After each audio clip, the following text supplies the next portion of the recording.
시청자 여러분 안녕하세요. 별별 이야기 차은주입니다. 지구 가까이를 지나는 소행성이나 해성의 충돌 위험성에 대해서 늘 대비를 해야 한다라는 이야기 전해드린 적이 있죠. 지구는 아닌데 오는 10월 화성에 해성 하나가 매우 가깝게 스쳐 지나갈 예정이라고 합니다. 충돌 가능성 혹시 있을까요? 별별 뉴스에서 확인해 보시죠. 미 항공우주국 나사가 오는 10월 19일 화성에 아주 가깝게 스쳐가는 해성을 두고 화성 탐사선 보호 작전을 시작했습니다. 이 해성은 화성에 약 13만 2천 킬로미터까지 접근할 것으로 알려졌습니다. 화성을 아슬아슬하게 스쳐 지날 것으로 예상하고 있는데 문제는 화성을 돌고 있는 탐사선들입니다. 나사 측은 이 해성이 화성을 지나갈 때 관련 탐사선들이 반대편에 위치하도록 설정해 놓고 있습니다. 그리고 이 해성이 근접함에 따라 화성 대기권에 해성이 어떤 영향을 미칠지에 대한 데이터를 수집할 계획이며 오디세이와 메이븐 등 화성을 돌고 있는 관찰 탐사선들이 실시간으로 이 해성에 대한 자료를 수집해 지구로 보내올 예정입니다. 해성이 지나가는 것에 대비해서 미국 항공우주국 나사는 비상 상황에 돌입했다라고 하는데요. 그 이유는 화성 주위를 돌고 있는 화성 탐사선들 때문이라고 합니다. 네, 오늘도 이태원 교수님과 함께 자세한 이야기 나눠볼게요. 교수님, 안녕하세요. 네, 안녕하십니까. 네, 이게 무슨 이야기인가요? 네, 오늘 10월 19일 날 그 2013 A1이라고 하는 해성이 이 화성 옆에 지나가는데 그 각 거리가 지구 달 거리의 한 3분의 1밖에 안 되는 거예요. 무척 가깝게 스쳐 지나가네요. 그러니까 우주로 보면 굉장히 가까운 거죠. 네. 그래서 그 해성이 화성과 충돌할 위험은 별로 없지만 네. 해성이라고 하는 것은 뒤에 꼬리가 쭉 딸려가잖아요. 그 꼬리의 부스러기들에는 뭐 이제 먼지도 있겠지만 네. 암석도 있을 수가 있고 그렇죠. 그런 부스러기들과 이 화성을 탐사하고 있는 화성 주위를 돌고 있는 위성들. 우리가 알고 있는 그 MRO라고 하는 화성 정찰 위성이라든가 오디세이 네. 들어보신 적 있죠? 네. 네, 그 오디세이 같은 위성 또 오늘 9월에 또 메이븐이라고 하는 화성 대기권을 정찰하는 그런 위성이 또 하나 도착해요. 네. 이런 나사나 유럽에서 보냈던 이런 위성들이 해성 부스러기와 부딪혀서 망가질 수 있기 때문에 그렇네요. 예, 정확하게 해성 궤도를 추적해가지고 해성이 화성 옆을 지나갈 때 해성 쪽이 아니라 반대편에 놓이게 해야지만이 위험이 적을 거 아니에요. 그렇죠. 예, 그래서 오늘 8월부터 계속적으로 이 탐사 위성들의 위치를 해성이 통과할 시기에 해성의 반대편에 놓이게 하도록 지금 조절하고 있다. 그런 뉴스입니다.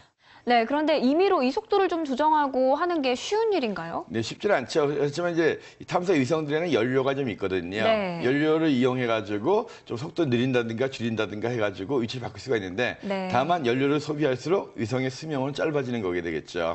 예, 그래서 말 그대로 비상 상황이네요. 그렇죠. 그래서 하지만 잘못해가지고 해성 부스러기에 맞아서 망가진다면 그건 날려버려야 되는 거니까. 그렇죠. 그래서 연료를 좀 쓰더라도 위치를 바꿀 필요가 있는 거고요. 네. 그렇지만 물론 실제로 이 해성이 어느 정도 발달할지 정확히 그 궤도수로 움직일지 이거 좀 더 지나봐야지 알겠거든요. 네. 그래서 일단은 현재 화성을 돌고 있는 2개의 위성과 또 메이븐이라고 하는 9월에 도착할 위성들의 위치를 해성의 반대쪽으로 놓도록 조절하고 있다.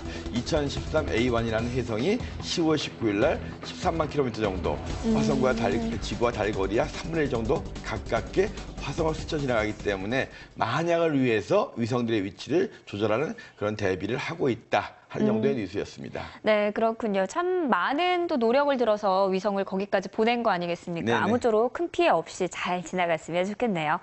네, 다음 코너는 와우 천문 영상입니다. 이번에는 또 어떤 영상이 우리의 시선을 사로잡을지 궁금한데요. 함께 한번 감상해 보시죠. 우주에는 마치 등대처럼 일정한 주기로 빛을 발하는 천체가 있습니다. 펄서라 불리는 이 천체는 무거운 별이 초신성 폭발을 거친 후 남은 잔해인 중성자별인데요.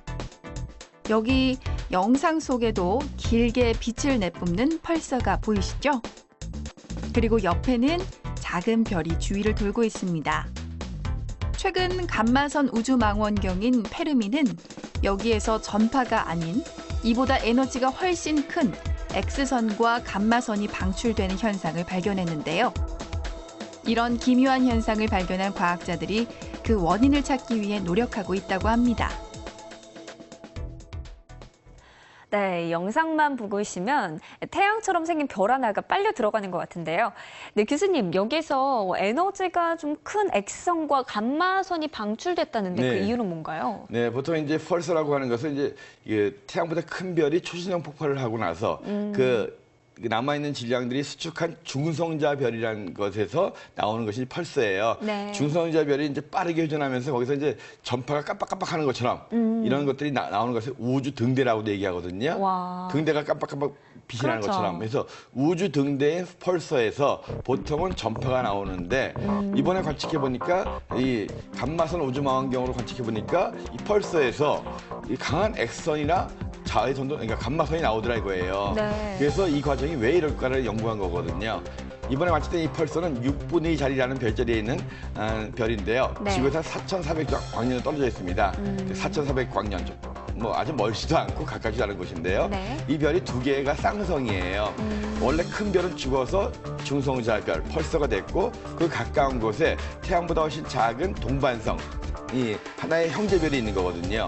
근데 이 옆에 펄서는 중성자별이니까 굉장히 중력이 세거든요. 네. 늙은 별인데 그 옆에 있는 작은 별에서 그 가스들이 계속 이 중성자별을 빨려 들어가는 거예요. 펄서가 빠르게 회전하면서 옆에 있는 이 별에, 작은 별에 가스를 빨아들이는 거거든요. 빨려 들어가는 이 가스들이 펄서 주위에 이제 원반처럼 모이게 됩니다.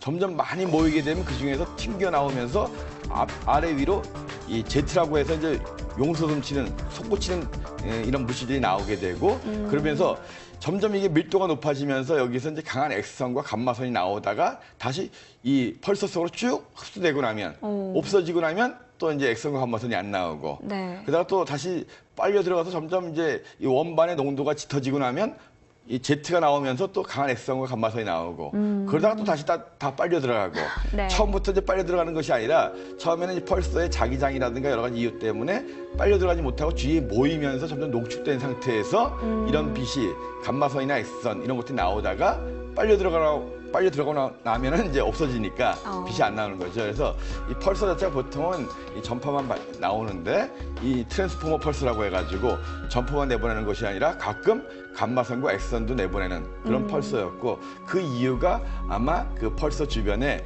강한 그 밀집된 그 가스 원반 때문에 그런 것이 아니겠는가 그런 연구 결과입니다. 네, 그렇군요. 참 아무리 들어도 좀 어려워요. 어렵죠. 네네. 어렵기도 하고 또 그만큼 신비한 이야기가 많은데요. 이 트랜스포머 펄서에 대한 궁금증도 언젠가는 또 완벽하게 풀리겠죠? 네네.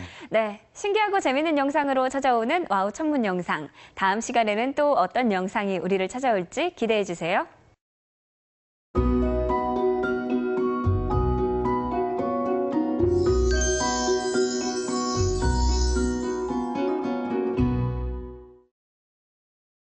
밤하늘을 보면 사실 뭐가 뭔지 잘 모르고 그냥 예쁜 별이 있네, 오늘 달 잘 보이네, 이러고 넘어가는 경우가 대부분이죠. 하지만 밤하늘에도 지도가 있다는 사실 알고 계신가요? 그것도 아주 예쁜 별지도인데요. 바로 별자리입니다. 그리고 계절별로 대표 별자리도 있죠. 사실 별자리는 하늘에서 보는 것보다는 신화로 더 익숙한데요. 그럼 이 별자리 언제부터 이어진 걸까요? 갑자기 궁금해지는데 먼저 시청자분들이 보내준 별자리부터 만나보도록 하겠습니다.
아무래도 밝은 별이 많은 게 별자리다 보니까 오리온 자리의 사진이 눈에 확 들어오네요.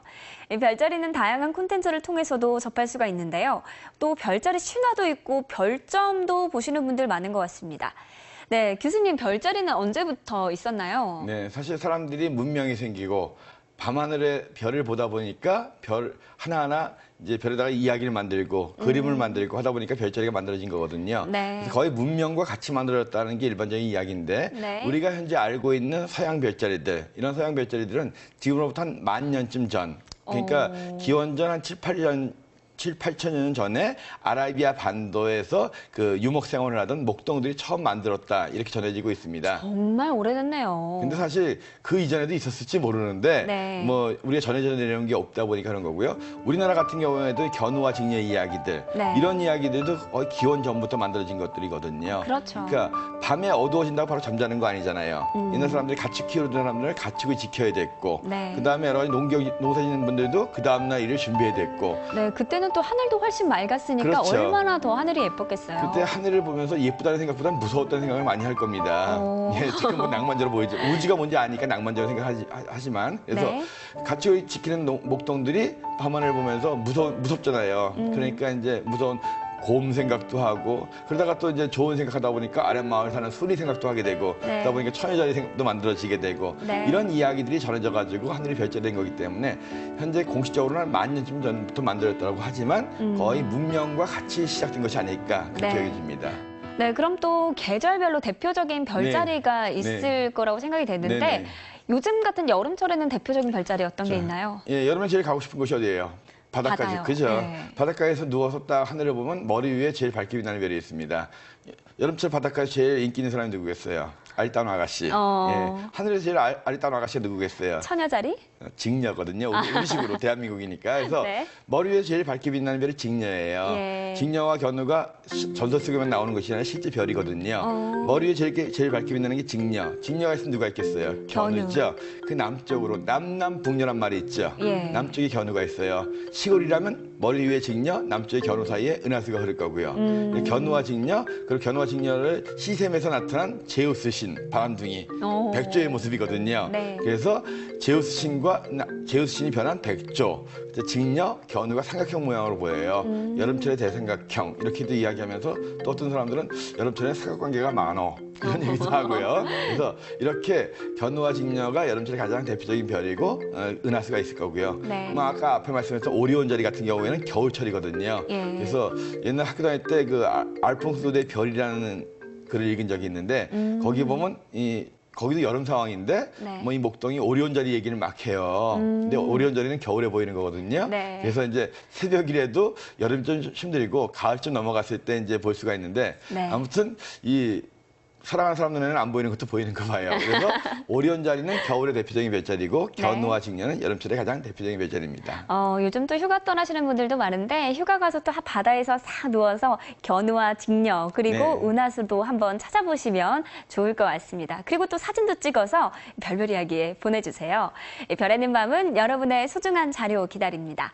여러분이 직접 보내주신 사진 그리고 영상으로 만들어지니까요. 주저하지 마시고 이 밑에 보이는 주소로 지금 바로 보내주세요.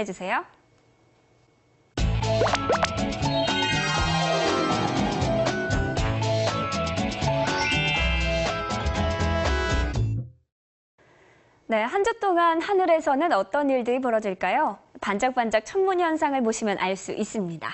네, 교수님 이번에 전해주실 하늘 소식 어떤 건가요? 네, 이제 8월 17일이면 하연이죠. 네. 하연이 되면서부터 저녁 하늘에서는 달들이 거의 없어지고 새벽으로 이제 왼쪽으로 볼록한 달들이 나타나는 주간이거든요. 네. 근데 이제 8월 18일 새벽 금성과 목성이 많이 접근을 합니다. 굉장히 달보다 더 가깝게 접근을 해요. 예. 하늘에서 제일 밝은 게 해와 달을 빼고는 금성이죠. 네. 그 다음이 목성이에요. 근데 이 목성과 금성이 달보다 더 가깝게 접근하는 거거든요. 그럼 그래서 훨씬 더 밝게 보이겠네요. 굉장히 이쁘게 보이죠. 예. 근데 짧은 시간입니다. 8월 18일 새벽 5시경이 제일 가까워지거든요. 네. 그 딱 5시에만 보이는 것이 아니라 새벽 4시에도 보이는데 점점 가까워졌다가 새벽 5시에 제일 가까워져요. 이때가 해 뜨기 한 50분 전입니다. 하늘이 조금 있으면 밝아질 수 있는 시기거든요. 그래서 8월 18일 더우니까 좀 일찍 일어나신 분들 계실 거 아니에요. 네. 그때 서쪽 지평선이 트인 곳을 보시면 서쪽에 제일 밝게 빛나는 금성과 두 번째로 밝은 목성이 나란히 거의 달보다 가깝게 붙어 있기 때문에 아마 망원경 있으신 분들은 두 개를 같이 보실 수도 있고 그래서 정말 좋은 날이거든요. 네. 8월 18일 새벽 금성과 목성이 나란히 놓인 그날 정말 보기 드문 기회니까요. 꼭 보시기 바라고. 네. 근데 그날이 아니더라도 보이긴 보여요. 조금 멀어진다 뿐이지.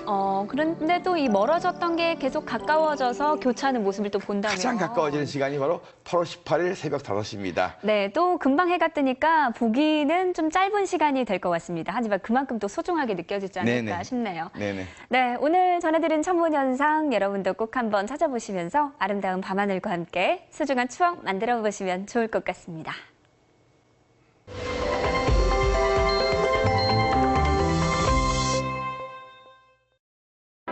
네, 별별 이야기 오늘 준비한 소식 여기까지입니다. 즐거운 시간 되셨나요? 다음 시간에도 재밌고 알찬 소식들 가득 준비해서 찾아뵐 테니까 기대해 주시고요. 별별 이야기 다시 보고 싶으신 분들 YTN 웨더 홈페이지와 애플리케이션 그리고 유튜브 채널에서 찾아주세요. 시청해주신 여러분 고맙습니다.